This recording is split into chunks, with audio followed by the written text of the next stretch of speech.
without a doubt. So let's take a look at the state of ePayables here. For a majority of leaders that were overseeing AP, the pandemic made it patently obvious that manual processes are no longer acceptable and had to be stricken from the workplace.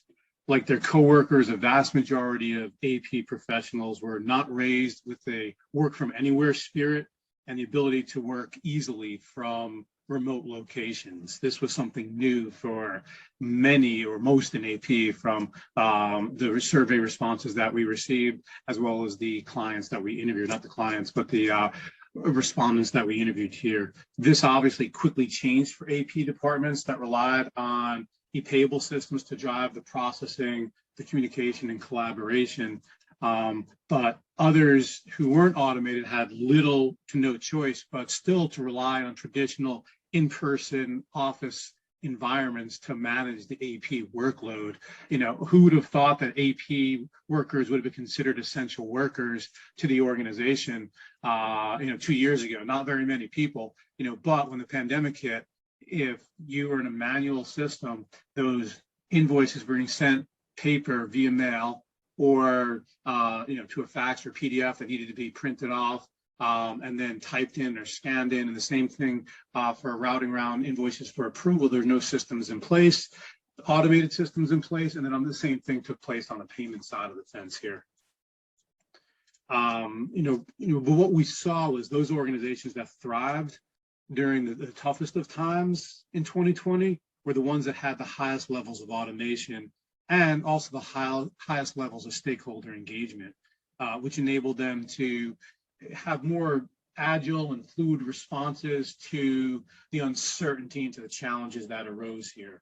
So this is why, when we took a look at what do we name this report, we talked about, or we named it Operating in the New Normal, because this was something that for some organizations was a market change, and for others, it was not as big a change, but without a doubt for every organization, there was an impact, as we saw earlier. So we're seeing some progress here, and the use of e-invoicing technology has hit its highest mark in years.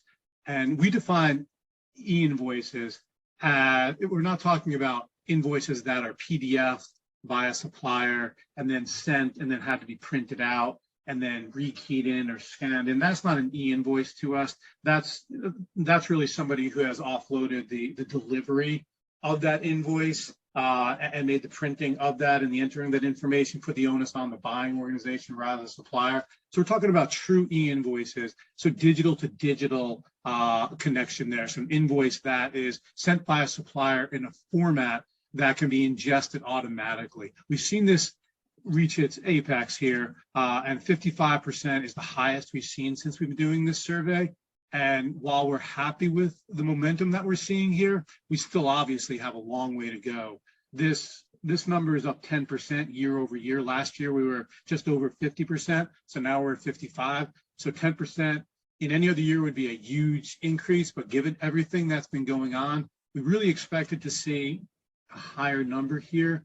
And we're hopeful going forward that with all the automation initiatives and with all the understanding of the pain and uncertainty that remains in the world and the likelihood that we'll be forced to work from home or remotely potentially again, that organizations are going to find a way to finally eliminate paper on a much grander scale that's here. Similarly, e-invoices are on the front end of the process. The back end of the process is once that invoice has been approved and it's ready for payment, we're seeing once again the highest level of payments being made electronically, hitting 60%. And so while this is almost 10% higher than the front end, once again, it still has a long way to go in our minds, but it's something that we're seeing a lot of momentum once again. Suppliers need to be paid. We need to figure out ways to do so outside of paper checks there. The dangers and challenges of relying on paper checks for B2B payments, as hundreds of thousands of businesses in North America do, if not millions, it is an alarming fact. And it's something that those organizations that were relying on paper needed to figure out ways to overcome these challenges. And like I said, many times it was by forcing workers or having workers go to work to actually print the checks out and then bringing a signature there with them, or delivering the checks to the signature for signing and then having to post them. So a rather inefficient process. This is, once again, is a number that we expect to see grow during the year ahead and years ahead, excuse me. So a big trend we've seen in the past 2 years is that invoice fraud was on the rise. This was certainly true during the pandemic.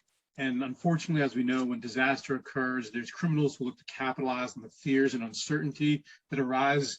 And as workers were working from home and remotely, and organizations put these mandates in place, unfortunately, there weren't the security controls and compliance and policies in place to handle, many functions, and payments was certainly one of those. So what we saw was that while 62% reported no attacks, almost 40%, so 4 out of 10 organizations reported an attack during the past 16 months. Now, this is quite alarming.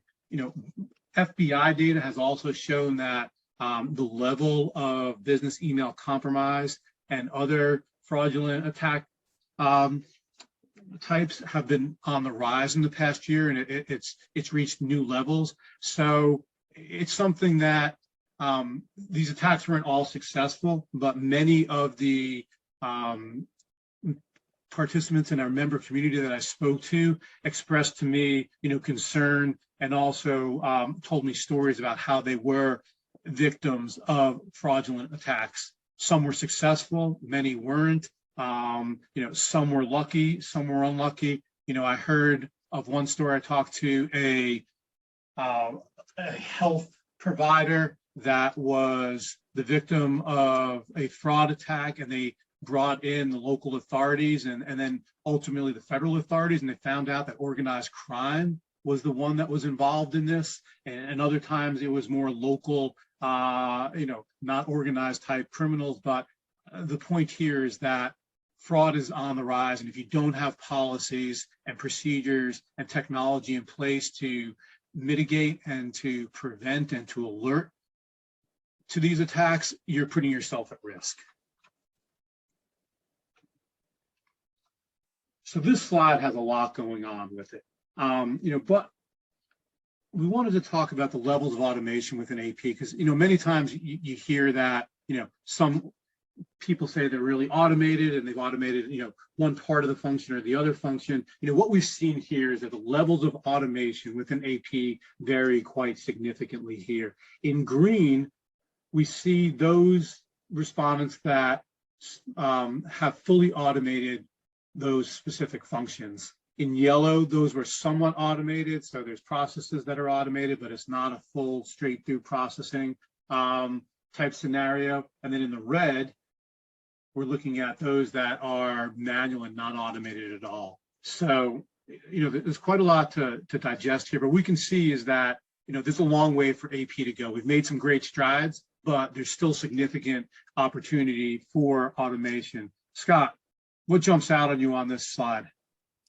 Yeah, the kind of towards the middle, I think the one where you see the least amount of automation, this is where we kind of stake our claim. We tell a lot of folks that the Chinese proverb says, better to have one sharp knife in a fight than 5 dull ones.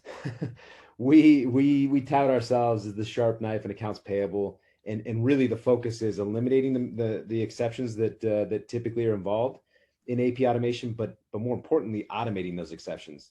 And that, I mean, you hit it right there when you said straight through processing. Our goal is to get as few touches as possible throughout the process. And that comes from a robust rules-based technology that allows you to, certain exceptions are just, they're going to come out of nowhere, and you got to deal with them. But surprisingly, a lot of organizations make exceptions kind of the norm or the rule. And exception truly should be just that. And so there's a lot of things that are being handled manually today, or an attempt to somewhat automate them, that in reality could be fully automated. For example, let's say a purchase order comes in and that it's a two-way match to the receipt, and it's awaiting a three-way match, and it's being held up because of that. What we can do is set up rules to notify or ping maybe the buyer that says, hey, look, you've purchased this, you've likely received it, just make sure you update the receipt so that we can flow through and process to pay. Just having that rule in place after call it 30 days, 3 days, or whatever time element or frequency you put in place, but having that automation just moves the process so much more quickly. So accounts payable doesn't need to take that extra manual effort to reach out to purchasing and say, hey, can you make sure you put in the receipt so that we can process this to pay? Just one example, but that's what we focus on. Yeah, and the truth about exceptions are, if you don't address them and correct them, they're going to keep occurring week after week, month after month, year after year. And so basically, you're just fighting the same fires every single month when it comes to managing that specific exception. So exception management is something that needs to be prioritized. You need to understand why exceptions are occurring, what information is missing, and work to correct that. Because if you don't, you're kind of spinning your wheels, and you know that every month you're going to have to do the same thing over and over. So one of the things that we advocate, when working with clients, is understanding where your exceptions are coming from, working to tackle the ones that are the biggest offenders, and then chipping away at those. And as you do that, your levels of automation increase, and it has that ripple down effect throughout the entire process, making it much more efficient.